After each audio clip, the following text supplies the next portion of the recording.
Chukma, Chukmashki. I'd like to start by thanking the Tongva peoples dispossessed of these lands so that we could found our university on them. Thanks to the CRS and to Jasleen for doing such a fabulous job. Thanks to Noah for inviting me to be on this panel and my esteemed co-panelists. Wow, there's a lot of really smart people at this symposium, right? I want to just say, yeah, what all of y'all said. In Texas, all y'all is the plural of y'all. That's true. That's true. I'm just going to give some remarks from a paper I'm writing for a journal, edited journal on white supremacy.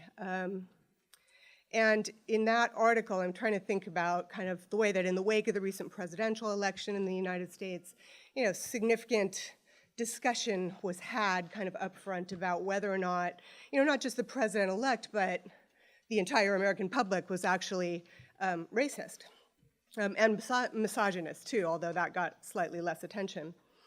So Americans and people throughout the world were kind of seemed surprised that so many people in the US would vote for a man who believes Mexicans are rapists and Muslims are terrorists and Native Americans are mobsters who fake their ancestry. He actually said that. Black people are all impoverished inner city dwellers, right? And women are pussy to be grabbed, if indeed they are, in his estimation, good looking enough to merit a grab. And since that time, analysts have been scrambling to explain this as a backlash against progress, right? We made a bunch of progress, but now we're getting a backswing. And that, that analysis, while comforting in the sense that it allows us to think that we haven't spent our whole lives struggling, right, for rights and equality that are so ephemeral that they can vanish in a moment, right, is nevertheless premised on a false notion of a unilinear progression of history, right, where we are slowly, with some backs and forths, moving forward towards an endpoint that is variously understood as post-colonial, post-racial, post-patriarchal society, right? The assumptions we hold about that unilinear progress, even as we acknowledge the back and forth, run really deep. We find them in our logic all the time, and they're kind of captured by phrases like progressive politics, right? The assumption that we're progressing forward. So what that framework fails to take into account, of course, is the fact that the United States, indeed power throughout the modern world since the advent of European colonialism, is founded on and structured by the interrelationship of settler colonialism and capitalism, and their attendant logics of race and gender, i.e. white supremacy and patriarchy. While the forms that each of these interrelated structures and logics take over time are historically contingent, they remain as present today as they were 500 years ago. The mistake in believing that the modified, friendlier forms meant progress towards elimination rather than simply new iterations to be recalibrated as the structural needs of power changed. So in the article I'm drawing on, I argue that the neoliberal moment, with its accompanying discourses of multicultural tolerance and rights that allowed for such notions as the colorblind society to arise, may have reached its limits, and that the resurgence in white supremacy and misogyny in public discourse and action is a direct response to the changing needs of settler capitalist power. Now, I know you're all thinking, okay, we got an economic determinist up there, but bear with me. So Priscilla Ocean's comment, I think it was Priscilla's comment earlier about white supremacy as a fundamental structure of our country was powerful. The country was founded on a colonial process, one in which Europeans, white Europeans, came and stayed. They settled, right? A fundamental insight of settler theory is that the settler state is a structure, not an event. So settler colonialism isn't something that happened in the past. It's the structure of the society that we live in. That settlement required the dispossession and elimination of the population that was already here. So settler colonialism destroys to replace, right? It eliminates. And that, that means that this country was founded on native dispossession. And something, Ananya referred to earlier about land dispossession, right? Although here she was referring to other dynamics. That dispossession was accomplished through the deployment of racial and gendered tropes, white supremacy and patriarchy/misogyny, in which Native peoples were racialized as uncivilized and inferior, unfit to continue living as a race. Thus, it was the white man's burden to oversee their disappearance in the westward sweep of manifest destiny's predacious settlement. Gender tropes played a role in here as well. The trope of the violatable Indian woman fed the sexual and gendered violence that further facilitated and justified dispossession and elimination. Thus, the racial and gendered logics that underpin Native dispossession are structuring logics, inherent to a permanent structure of power. This has important implications because it means that there can be no post-settler colonialism, no post-racial or post-patriarchal society without fundamental changes in the structure of power of the countries of the Americas, right, that we were founded on. So, and many other countries in the world, of course. So, extending that out, the logics of white supremacy and patriarchy, misogyny, are applied in parallel fashion, though differently, to various others over space and time. I want to suggest in relation to the shifting needs of capitalism, people of African descent in slavery and post-slavery, and various immigrant groups over time. As the ever-wise historian Dave Chang put it in a recent Facebook post, which is where I'm getting a lot of my quotes these days, quote, "We watch the American settler state under Trump reaching a moment of brutal clarity as it sweeps away liberal fictions of a nation of immigrants, fictions that are torn up and discarded like so many teepees at Standing Rock. A settler colonial nation founded on dispossession is not a nation of immigrants," end quote. Where Chang was going with this was to suggest that immigration policy has always been a brutal process meant to engineer a particular kind of settler nation on native land. Chang continues, slave trade, Chinese exclusion, Bracero program, mass deportation. These too are immigration policy. So the brutalization of the migrant is structurally inseparable from the dispossession of the native, end quote.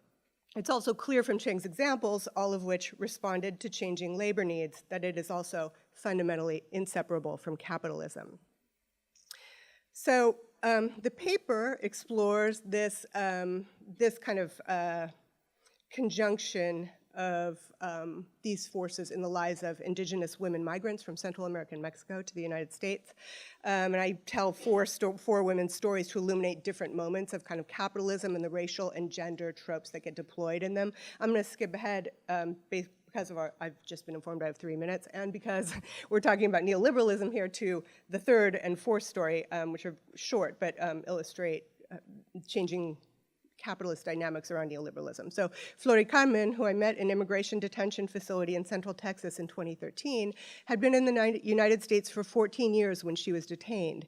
She came to the US after many others in her Mexican town had departed, as their local subsistence economy shriveled under changes wrought by the North American Free Trade Agreement implemented in 1994 that had given rise to the forceful opposition of the Zapatista uprising, but in spite of that, undermined subsistence and small-scale economies by imposing neoliberal market logic on what were fundamentally unequal economies in terms of production and distribution. This was the neoliberal moment, Fukuyama's end of history, in which ostensibly free market economies marched across the globe, accompanied by rights regimes and democracy on a US model. Neoliberalism requires a certain kind of governance, right? Because the state is not supposed to intervene in the economy and in the structure of society. You have to have a certain amount of stability, and you hear a lot of discourse about this, the need for stability to maintain the economy. And so more invasive forms of governance like the welfare state or authoritarian governance or the corporate state like they had in Mexico require a much bigger state investment. So in Latin America, you could see this process very clearly, whereas states reformed their constitutions in order to facilitate free trade agreements, open the markets, allow capital to flow in, et cetera, denationalized resources. They also shifted racial discourses officially in their constitutions, recognizing indigenous people as living beings, rights-bearing individuals, et cetera. And so this was what was called the neoliberal moment in Latin America, but it's a moment that began, of course, in the 1970s, arguably, in the United States, right?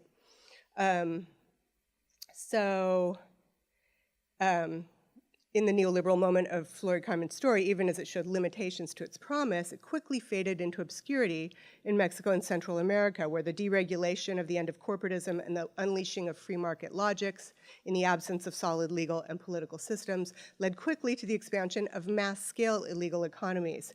Drug, gun, and human trafficking expanded as the cartels grew in Mexico and later Central America, feeding on widespread corruption of the government and military and the deregulated money flows and reserve army of newly impoverished generated by neoliberalism. The denationalization of resources and invitation of foreign capital fostered mega development projects, ranging from extraction to tourism, disproportionately affecting Black and Indigenous communities seeking autonomy and territorial control. Dissent was increasingly criminalized, and there has been a rise in paramilitary violence to quash resistance, usually linked both to the government and to cartel powers controlling the areas. A veritable web of neoliberal illegality, with states fully enmeshed, have generated new forms of dispossession and exploitation, as well as swelling violence rates and massive impunity. This was an era I called neoliberal multicriminalism, kind of post-neoliberalism in Mexico and Central America. All of the women in my research left their home and came to the United States to seek a safe and stable environment in that context. At the time these women entered the United States, neoliberal multiculturalism still reigned, which it arguably did until last January. Yet their own stories of detention and deportation pointed even then to the fissures. Capitalism had expanded globally, right? This was the latest global expansion of capitalism that began with European colonialism. Yet there was really nowhere else to go. Capitalism as a system needs to continually expand, right? There's nowhere left to go, and the political crisis was already brewing, hence massive contradictions in the Obama administration's detention and deportation policies, so incongruous with many other aspects of his presidency. I'll skip that, but it feels like, we kind of look back fondly on the Obama administration now, but there were many things we were very critical of, and some people here have signaled those continuities. Right now, it feels to me like detention and deportation were kind of the canary in the coal mine about what was coming. So here's the next story. Hilaria left her home in San Marcos, Guatemala with her young son, fleeing domestic violence. She entered the US in Texas, part of a wave of refugee families that flowed into the country in the summer and fall of 2015, striking xenophobic terror in the context already predicated on racialized understandings of good and bad immigrants. Like many others, they were cast into one of the prison-like facilities designated to incarcerate women and children, and there they remained for months. Hilda's asylum claim was denied, but a new case was begun for her son when she participated in the hunger strikes organized by women in the facilities to protest the lack of health care, deplorable conditions, sexual harassment, and unconscionably long incarceration. The private prisons corporation first retaliated, but eventually the Department of Homeland Security through ICE did a mass release. Hilaria and her son Ilan moved into an immigrant shelter in Austin, Texas. She struggled to manage the huge monitoring chain shackled to her ankle and sought work to sustain herself as she nervously awaited the outcome of Ilan's case. Less than a year later, asylum was denied, and she was informed that they were now deportable. Terrified and unwilling to return to Guatemala, Hilaria sought help. The following month, she went into sanctuary at a nearby church. She and Ilan would spend the next year inside the church as a political battle waged by immigration advocates on their behalf gained ground. Eventually, they won, and Hilaria gained deferred action status for herself and her son. In a short-lived victory, in October of 2016, 2 weeks later, Donald Trump was elected. As Hilaria's experience highlights, white supremacist logics were already circulating as policy long before Trump's election in the heart of neoliberal multiculturalism. The racialization of brown bodies as criminal and thus excludable gave rise to the massive detention and deportation numbers, the most massive detention and deportation numbers this country has ever seen, and were exerted with particular patriarchal force on women and children. Indeed, the sanctuary movement that seemed to spring out of nowhere following the threat to DACA and immigrants in general under Trump was already in fact underway as a response to Obama's policies. Thus, Indigenous women migrant stories reveal a larger process at work than just a US election. Much has been said about how Trump's ascent to power represents a resurgence of overt white supremacy motivated ostensibly by disenfranchised whites and that are fearful of the gains of non-whites in the neoliberal multicultural period, upon which Trump was able to capitalize with his vitriolic hate-mongering. But the contradictions of capitalist expansion are crucial here, and I would argue anterior to the resurgence of open white supremacy. The neoliberal expansion, what was called globalization back in the day with its extreme market logics, is collapsing under the weight of its own contradictions. Earlier forms of laissez-faire capitalism took into account the need for states to mediate social inequality. In the US and Latin America, this has led to, neoliberalism, the extreme version of free market capitalism, shuns state intervention, leaving social inequality to the play of market forces. In the US and in Latin America, this has led to previously unseen levels of social and economic inequality.